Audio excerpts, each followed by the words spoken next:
My name is Krishna Teja. నా పేరు కృష్ణ తేజ అండి. 2015 బ్యాచ్ ఐఏఎస్ ఆఫీసర్ని. నాకు ఇచ్చిన టాపిక్ వచ్చేసి ఎడ్యుకేషన్ గురించి మాట్లాడమన్నారు. I just thought I will share one of my lifetime experience about education. అందరిలానే నేను 10th టాపర్ని అయ్యాను, ఇంజనీరింగ్ టాపర్ని అయ్యాను. 10th ఇంటర్మీడియట్ ఇంజనీరింగ్ టాపర్ని అయిన తర్వాత ఆంధ్రాలో ప్రతి స్టూడెంట్లానే నాకు కూడా ఒక మల్టీనేషనల్ కంపెనీలో లక్షల్లో శాలరీతో ఒక మంచి జాబ్ వచ్చింది. నేను చాలా హ్యాపీగా జాబ్ చేస్తున్న టైంలో ఆ దేవుడు నాకు ఒక రూమ్మేట్ని ఇచ్చాడు. నిజం చెప్పాలంటే మా రూమ్మేట్కి అనమాట ఐఏఎస్ అవ్వాలన్న ఒక కోరిక. ఒకరోజు మా రూమ్మేట్ నాతో చెప్పాడు, తేజ నాకు ఐఏఎస్ అవ్వాలని ఉంది అని చెప్పాడు. నేను వెంబటనే ఏంటి ఐఏఎస్ అని అడిగాను. వెంబటనే వాడు నాతో అన్నాడు, జిల్లా కలెక్టర్ అవ్వాలని ఉంది అన్నాడు. నేను అప్పుడు వాడిని అడిగా, ఏంటి దాని ప్రత్యేకత, ఇక్కడ నీకు మంచి శాలరీ వస్తుంది కదా అంటే, అప్పుడు ఫస్ట్ టైం వాడు చెప్పాడు, ఒక ఐఏఎస్ అవుతే, ఒక జిల్లా కలెక్టర్ అవుతే జనాలకి ఏ విధంగా సేవ చేయొచ్చు అని చెప్పేసి.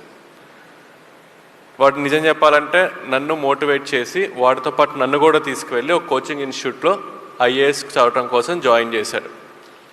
నేను వాడు ప్రతిరోజు ఈ ఐఏఎస్ కోసం కోచింగ్ ఇన్స్టిట్యూట్కి వెళ్ళి చదువుకొని రావటం జరిగింది. నేను ఎప్పుడైతే రోజు ఐఏఎస్ కోచింగ్కి వెళ్ళి వస్తున్నానో నాకు చిన్నగా అర్థమైంది, ఐఏఎస్ ఒక ఉద్యోగం కాదు, ఒక సేవ అని. నేను కూడా చాలా నీట్గా, చాలా కాన్సన్ట్రేటెడ్గా ఐఏఎస్ ఎగ్జామ్కి చదవటం మొదలుపెట్టాను. అలా ఫస్ట్ టైం నేను ఐఏఎస్ ఎగ్జామ్ రాశాను. నేను ఫెయిల్ అయ్యాను.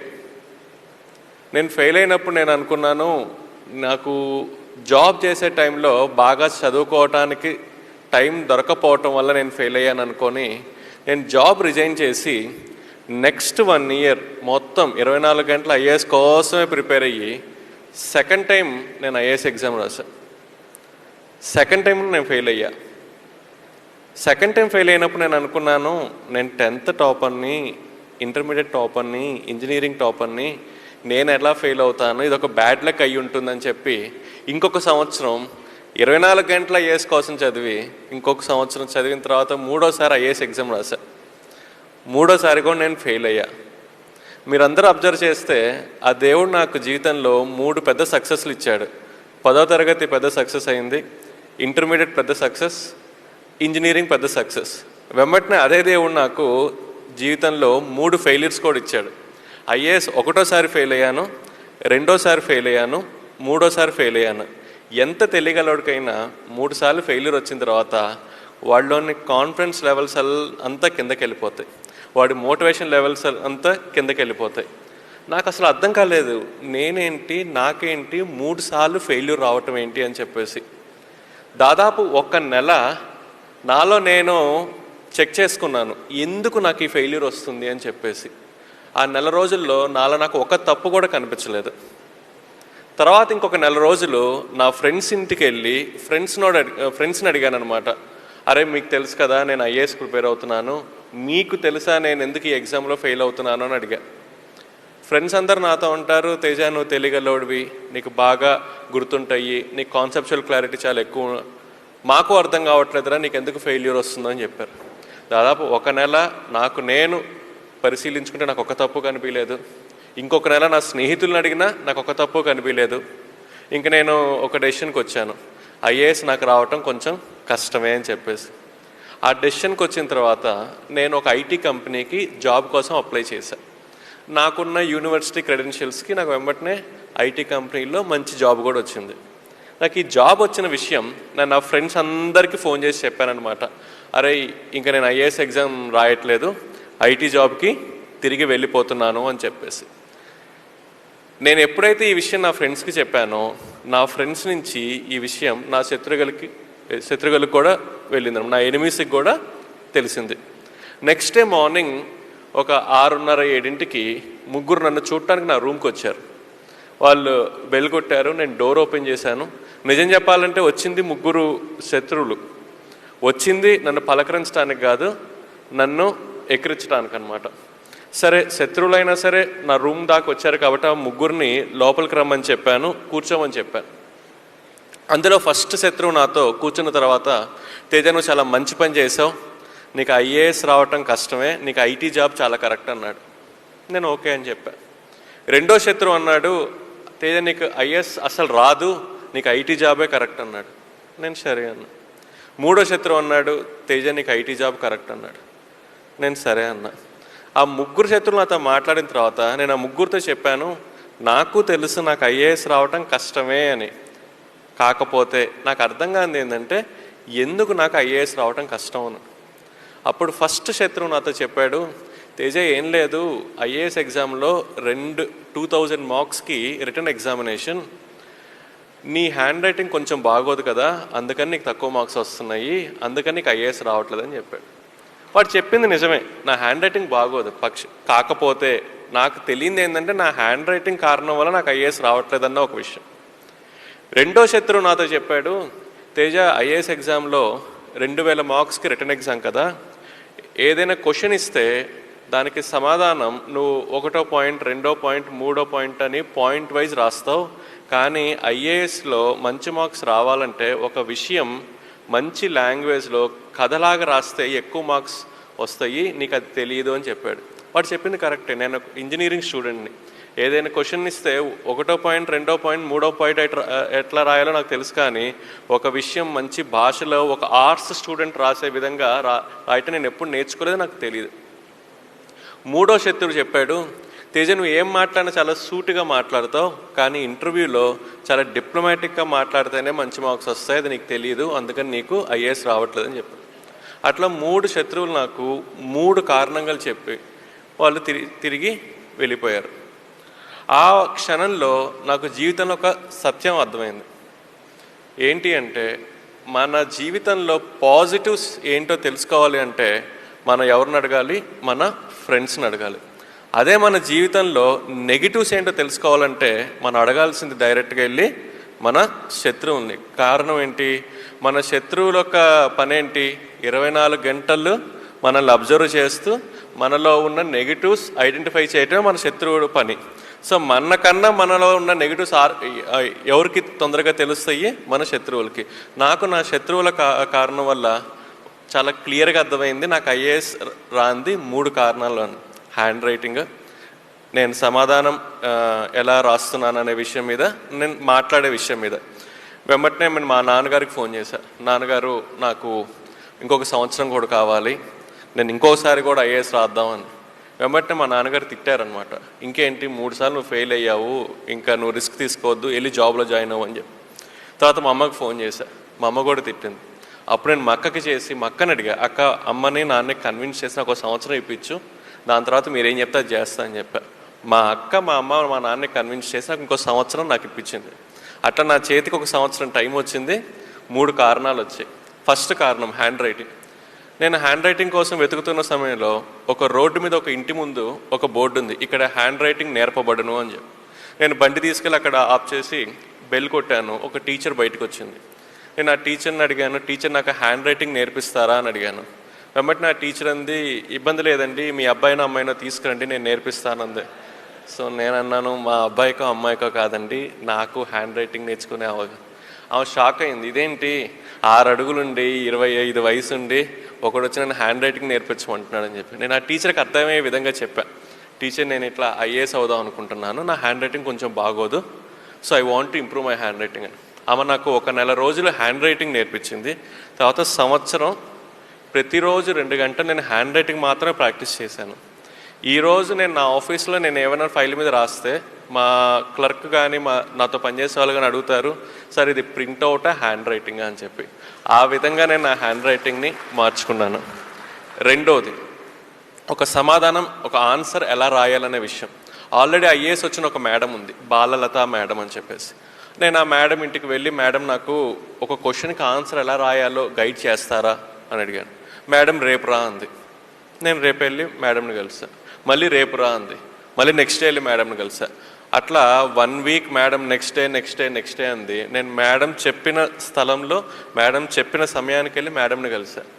7వ రోజు మేడం చెప్పింది, కృష్ణ నాకు అర్థమైంది నువ్వు ఒక కమిటెడ్ స్టూడెంట్ అని, నేను ఒక పని చేస్తా, నేను నీకు 365 ఎగ్జామ్స్ పెడతాను, ప్రతి ఎగ్జామ్ 3 గంటలు, ప్రతి ఎగ్జామ్ ఎర్లీ మార్నింగ్ 4 గంటలకు మా ఇంటికి వచ్చి రాయాలి, నువ్వు 4ంటికి వచ్చి 7 దాకా రాయాలి. ఏదైనా కారణం వల్ల నువ్వు ఒక ఎగ్జామ్ రాయకపోయినా, ఒక ఎగ్జామ్ లేట్గా రాసినా అది నీ లాస్ట్ ఎగ్జామ్ అవుతుందండి. సో నేను మేడం చెప్పిన విధంగా ఒక సంవత్సరం ప్రతిరోజు మేడం ఇంటికి 4ంటికి వెళ్ళి 3 గంటల ఎగ్జామ్ 365 రోజులు రాశాను. నేను 365 రోజులు ఎప్పుడైతే ఎగ్జామ్ రాశానో ఆటోమేటిక్గా ఒక సమాధానం మంచి భాషలో కథలాగా ఎలా రాయాలో నాకు అర్థమైపోయింది. అదేవిధంగా నా మాట తీరు మార్చుకోవటం కోసం ఆల్రెడీ ఐఏఎస్ చదువుతున్న పిల్లలకి నేను కోచింగ్ ఇవ్వటం మొదలుపెట్టాను కోచింగ్ ఇన్స్టిట్యూట్లో. నేను ఎప్పుడైతే పిల్లలకి టీచర్గా అయ్యి కోచింగ్ ఇవ్వటం మొదలుపెట్టానో నాకు వెంబటిన అర్థమైంది ఒక విషయం ఎదురు వ్యక్తికి బాగా అర్థమయ్యే విధంగా ఎలా మాట్లాడాలని. అట్లా ఒక సంవత్సరంలో నేను ఈ 3 కారణాలని ఓవర్కమ్ చేసి 4వసారి ఐఏఎస్ కోసం ప్రిలిమ్స్ ఎగ్జామ్ రాశాను, క్లియర్ చేశాను. మెయిన్స్ ఎగ్జామ్ రాశాను, క్లియర్ చేశాను. అండ్ ఇంటర్వ్యూలో పార్టిసిపేట్ చేశాను, క్లియర్ చేశాను. I got all India 66 rank. So దాని తర్వాత I got Kerala cadre. So first 9 years I have to work in Kerala. అలా నేను అలపిలో 2 years సబ్ కలెక్టర్గా పనిచేశాను. తర్వాత 4 years కేరళ టూరిజం డైరెక్టర్గా. I was the youngest director general of Kerala tourism and the longest surviving director general of Kerala tourism for 4 years. దాని తర్వాత I worked in Alleppey and then I worked in Thrissur. Currently I'm working in Thrissur as district collector. So మీ అందరికీ తెలుసు IAS జీవితంలోనే చాలా important అయిన post జిల్లా collector అన్న పోస్ట్. నేను 2015లో ఐఏఎస్ అయినప్పటి నుంచి నేను బాగా ఎదురు చూస్తున్న ఒక నిమిషం నేను ఎప్పుడు జిల్లా కలెక్టర్ అవుతాను అని చెప్పేసి. అట్లా 2015 నుంచి నేను ఎదురు చూస్తుంటే 2022 ఆగస్టు 2వ తారీఖు నాకు ఈవినింగ్ 7:30కి ఒక ఫోన్ వచ్చింది, రేపు పొద్దున వెళ్ళి అలపిలో జిల్లా కలెక్టర్గా ఛార్జ్ తీసుకో అని చెప్పేసి. అట్లా ఆగస్టు 3వ తారీఖు 2022 నేను ఆలప్పుడలో జిల్లా కలెక్టర్గా ఛార్జ్ తీసుకున్నాను. జిల్లా కలెక్టర్గా ఛార్జ్ తీసుకున్న తర్వాత నేను బాగా ఈగర్గా వెయిట్ చేస్తున్న ఒక క్షణం, నేను జిల్లా కలెక్టర్ అన్న పోస్ట్లో సైన్ చేయబోతున్న ఫస్ట్ ఫైల్ ఏదై ఉండొచ్చు అని చెప్పేసి. అట్లా బాగా ఈగర్గా వెయిట్ చేస్తున్నప్పుడు ఒక క్లర్క్ ఒక ఫైల్ పట్టుకుని నా క్యాబిన్లోకి వచ్చింది. నేను క్లర్క్ని అడిగాను ఏంటి ఆ ఫైల్ అని చెప్పేసి. అప్పుడు ఆ క్లర్క్ చెప్పింది, సార్ వర్షాలు పడుతున్నాయి కదా, రేపు పిల్లలకి హాలిడే ఇచ్చే ఫైల్ సార్ అంది. సో నా జీవితంలో జిల్లా కలెక్టర్గా నేను సైన్ చేసిన ఫస్ట్ ఫైల్ ఏంటయ్యా అంటే పిల్లలకి హాలిడే డిక్లేర్ చేయటం. నార్మల్లీ పిల్లలకి హాలిడే ఇస్తేనే వాళ్ళు భయంకరంగా సంతోషంగా ఫీల్ అవుతారు. అది ఫస్ట్ ఫైల్ ఫస్ట్ సిగ్నేచరే హాలిడే ఇస్తే they were very very happy. So జిల్లా కలెక్టర్ ఫస్ట్ ఫైలే పిల్లలకి హాలిడే డిక్లేర్ చేయటం అనేది ఒక పెద్ద న్యూస్ అయిపోయింది అనమాట. సో అలపిలో ఉన్న పిల్లలందరూ నన్ను చాలా హ్యాపీగా థ్యాంక్ యూ కలెక్టర్ మామయ్య అని చెప్పేసి ఫేస్బుక్లో they started sharing their happiness that I declared a holiday to them. అట్లా ఒక 2 weeks తర్వాత ఒక అమ్మాయి నన్ను చూడటానికి వచ్చింది. నేను అడిగాను ఏంటమ్మా ఇంటికి వచ్చావు అంటే అమ్మాయి చెప్పింది, అందరూ మిమ్మల్ని కలెక్టర్ మామయ్య అని పిలుస్తున్నారు కదా, సో నేను కూడా ఒక చనువు తీసుకొని మిమ్మల్ని ఒక సహాయం కోసం వచ్చాను అంది. ఏం సహాయం కావాలి అన్నాను. అప్పుడు అమ్మాయి నాతో చెప్పింది, మా నాన్నగారు కోవిడ్ టైంలో చనిపోయారు, నాకు నర్సింగ్ చదువుకోవాలని చెప్పి చాలా కోరిక, కానీ మా అమ్మకి నర్సింగ్ ఫీ పే చేసే స్థితి ఈరోజు ఈ నర్సింగ్కి ఫీ పే చేసే పరిస్థితి ఈరోజు మా ఇంట్లో లేదు అని చెప్పింది అనమాట. అప్పుడు నేను అడిగాను ఏం కావాలి అంటే, నాకు ఎవరైనా స్పాన్సర్ని చూస్తారా నర్సింగ్కి ఫీ పే చేయడానికి అని. నేను ట్రై చేస్తానని చెప్పి అప్పుడు నాకు తెలిసిన చాలా పెద్ద హీరో అయిన శ్రీ అల్లు అర్జున్ గారికి ఫోన్ చేశాను, ఇట్లా ఒక అమ్మాయి ఉంది, మీరు ఏమైనా హెల్ప్ చేస్తారా అంటే అప్పుడు అల్లు అర్జున్ గారు కూడా 1 సంవత్సరం కాదు 4 సంవత్సరాలు కావాల్సిన ట్యూషన్ ఫీ హాస్టల్ ఫీ మొత్తం నేనే పే చేస్తానని చెప్పి మొత్తం ఆయన కాలేజ్లో పే చేశారు. ఈ అమ్మాయి కాలేజ్కి వెళ్ళి రావటం మొదలుపెట్టింది. మీకు తెలుసు కదా అల్లు అర్జున్ గారు సహాయం చేశారంటే అది ఆబ్వియస్లీ ఇంకా పెద్ద న్యూస్ అయిపోతుంది. సో అది కేరళ మొత్తం పెద్ద న్యూస్ అయిపోయింది అనమాట. ఆ న్యూస్ చదివి నెక్స్ట్ డే ఇంకొక అమ్మాయి నన్ను చూడటానికి వచ్చింది. ఆ అమ్మాయి చెప్పింది, మా నాన్నగారు కూడా కోవిడ్ టైంలో చనిపోయారు, నాకు ఇంజనీరింగ్ చదువుకోవాలని ఉంది, నాకు ఎవరైనా సహాయం చేస్తారా అని అడిగింది. ఆ టైంలో నాకు ఒక విషయం అర్థమైంది ఏంటంటే, పిల్లలు నన్ను ఊరికే కలెక్టర్ మామయ్య అని పిలవట్లేదు, వాళ్ళు నాతో చెప్తున్నారు మా అమ్మ మా నాన్న తర్వాత మమ్మల్ని చూసుకునే రెస్పాన్సిబిలిటీ మీకు ఉంది అని చెప్పడానికి వాళ్ళు నన్ను అలా పిలుస్తున్నారన్న విషయం నాకు అప్పుడు అర్థమైంది. అప్పుడు నేను నా మనసులో ఒక మాట అనుకున్నాను, నేను అలపికి జిల్లా కలెక్టర్గా ఉన్న టైంలో అలపిలో ఎంతమంది పిల్లలకైతే కోవిడ్ టైంలో అమ్మా నాన్న చనిపోయారో వాళ్ళందరికీ వాళ్ళు చదువుకునేదాకా స్పాన్సర్ని ఐడెంటిఫై చేసి ఇస్తాను అని చెప్పేసి నేను ఆ మనసులో ఆ మాట అనుకున్నప్పుడు నాకున్న ఒక ఊహ ఏంటంటే ఒక 20-30 మంది పిల్లలకి అయి ఉంటారు అమ్మ నాన్న చనిపోయిందని. కానీ సర్వే చేసిన తర్వాత నాకు అర్థమైంది ఏంటంటే అలపిలో కోవిడ్ టైంలో అమ్మ నాన్న చనిపోయిన పిల్లలు 20-30 కాదు, 100 కాదు, 200 కాదు, 293 మంది పిల్లలకి కోవిడ్ టైంలో అలపిలో అమ్మ నాన్న చనిపోయారు. కానీ మనసులో ఒక మాట తీసుకున్నాను కాబట్టి వాళ్ళ కోసం నేను ట్రై చేయటం మొదలుపెట్టాను. 6 నెలల్లో 293 మందికి వాళ్ళు చదువుకునేదాకా స్పాన్సర్ని ఐడెంటిఫై చేసి వాళ్ళకి ఇచ్చిన తర్వాతే నేను అలపి నుంచి మారి త్రిశూర్లో ఛార్జ్ తీసుకున్నాను. సో ఒక మాటలో చెప్పాలంటే అలపిలో there is no covid orphan who can discontinue his studies because of financial issues. So Alleppey నుంచి నేను త్రిశూర్కి వెళ్ళంగానే అగైన్ పిల్లలందరికీ ఒక ఎక్స్పెక్టేషన్ ఉంటుంది, ఎందుకంటే అలపిలో కోవిడ్ అందరికీ నేను హెల్ప్ చేశాను కాబట్టి త్రిశూర్లో కూడా. సో త్రిశూర్లో 609 పిల్లలు ఉన్నారనమాట. ఈ 609 పిల్లలకి కూడా వాళ్ళు చదువుకునేదాకా సహాయం చేసే స్పాన్సర్ని నేను వాళ్ళకి ఇచ్చేశాను. సో టోటల్ చూసుకుంటే అలపి అండ్ త్రిశూర్ అరౌండ్ 1000 పిల్లలకి మేము హెల్ప్ చేశాం. ఈ విషయం ఇక్కడ దాకా వచ్చి మీ అందరికీ చెప్పే కారణం ఏంటంటే ఈ 1000 మందిలో దాదాపు ఒక 100-150 మంది సహాయం చేసింది మీ రొటేరియన్సే. So I thought I should thank all of you for being part of this journey. నా ఒక జర్నీలో మీరందరూ భాగం అవటం వల్ల I thought I should share and I should personally thank the fraternity of Rotarians for coming forward and support. And చాలా కొంత టైంలో ఒక్కొక్కరు ఇండివిజువల్గా స్పాన్సర్ చేశారు, కొన్నిసార్లు రోటరీ యాజ్ ఎ బ్రాంచెస్గా స్పాన్సర్ చేసినాయి, but they came forward with welcoming hand. So thank you so much. So ఇవన్నీ మీకు చెప్పడానికి కారణం ఏంటంటే మీరు ఉన్న ప్లేస్లో కూడా ఇదే ఒక అవసరంతో పిల్లలు ఉన్నారు.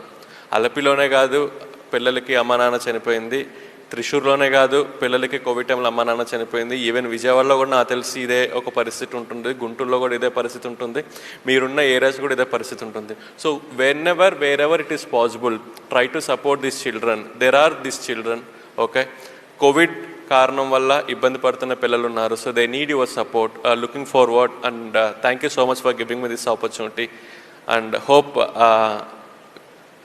I made it short and interactive. Thank you so much.